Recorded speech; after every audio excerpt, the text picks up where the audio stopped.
Good morning mga igan. So ngayon magluluto tayo ng munggo. Ayan, basahin nyo na lang yung mga ingredients dyan. Ngayon, simulan na natin. Pinakulo ang munggo. Okay, lagyan natin yung karne. Ayan, saute. Ating isahin muna. Isang kotsa, kumbaga. Ayan. Tapos, lagay na natin yung sibuyas. Ayan. Pagkatapos, hintayin natin na magkulay brown yung sibuyas. Tapos haluin na natin. Ayan. Pagkatapos, yan, hintayin natin sandali. Ayan na.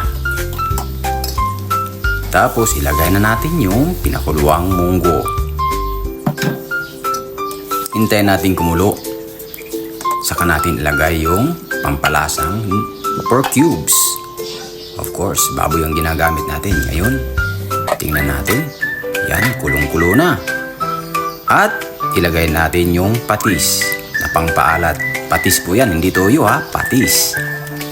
Yan, halo-haloin natin. At pagkalipas ng ilang sandali, buksan uli natin. Ayan. Ilagay na natin yung sili. Siling haba po yan, siling green. Lagay natin yung talbos ng ampalaya o dahon. Ayan, tapos na. Umay kayon mga anan. Dali na mga aunatan ninyo. Maraming salamat.